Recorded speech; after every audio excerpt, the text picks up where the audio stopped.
fine in a minute. It's on.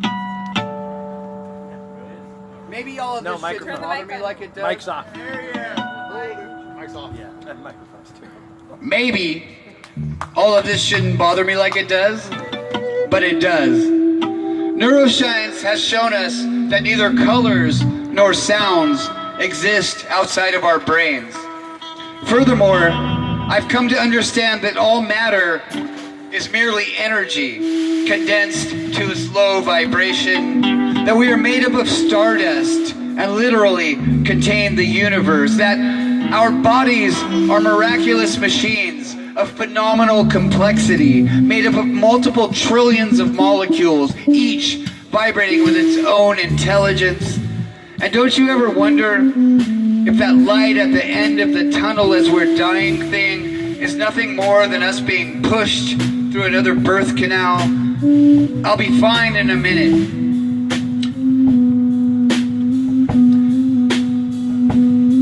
I spend all my writing sessions confessing transgressions and striking them out.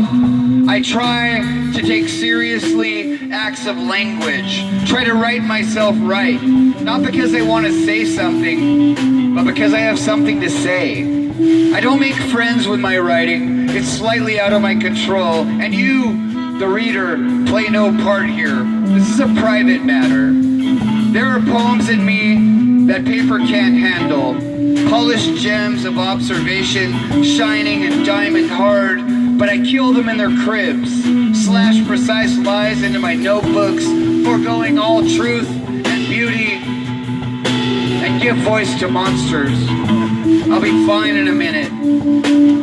Shed the night, grind the coffee, get behind the mule. I've done 30 years at the same job, and I'm not sure if I can do 30 more days. When my shift is over, I take off my shoes in the parking lot and clap them together like chalk erasers so I don't carry one speck of that mess home with me. I think it's time for a career change. Solid right here. Let's get quick. I'm studying to be a deacon in the church of the disembodied spirit of Kurt Cobain. It's a flickering torch, but I'm carrying it. And if that doesn't pan out, I've procured an old felt hat and a dented tin cup, and I've crafted a cardboard sign reading, "My mother loved me, but now she's gone. I'll be fine in a minute." Sometimes I feel like a man trapped in a man's body.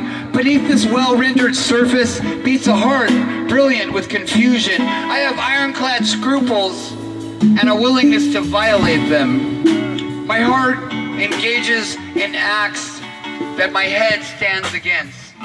Clearly, the heart is wild and yearns to be free. That's why our ribs are cages. The heart is not a metaphor.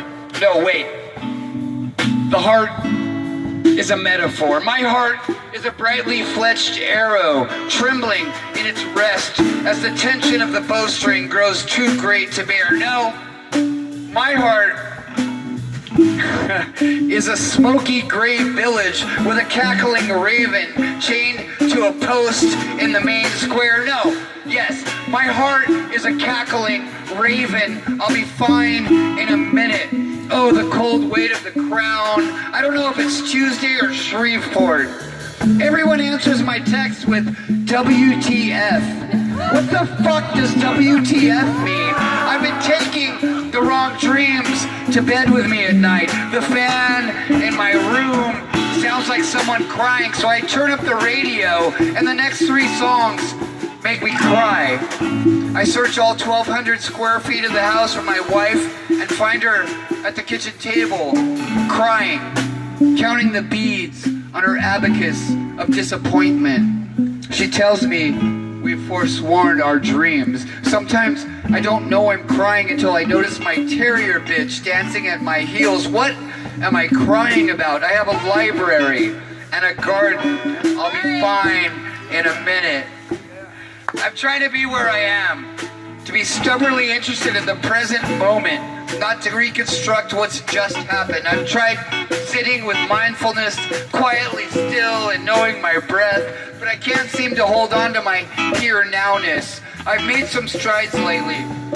For whole minutes at a time, I've been able to maintain the inside of non-self and loving kindness. I've been making demo tapes of the new me, but everyone seems to like my old stuff better. I've interacted with 37 people today, and not one of you has recognized me as the Buddha. I'll be fine in a minute.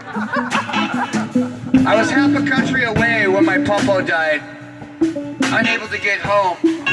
As he was conveyed to his resting place, I left my post and sat alone in the barracks, trying to feel the weight of 1/6 of a coffin.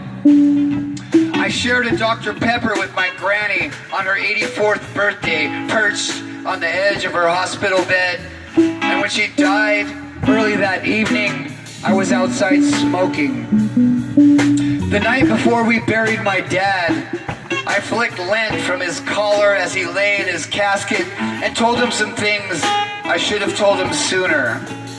I tried to talk to Mom at the very end as she was borne away on snow-white wings, but found myself singing an Appalachian spiritual because when I forget how to talk, I sing. And when I forget how to sing, I mumble, "I'll be fine in a minute, fine in a minute."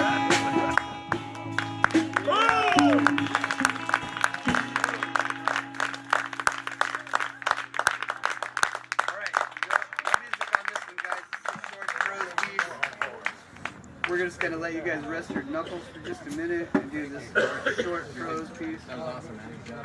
Thank you. Beautiful. That was awesome, too, on your part. No, I'm not half in love with her. I may have that somewhere. But no, I'm not half in love with her. I'm 9/16 in love with the lady down the street.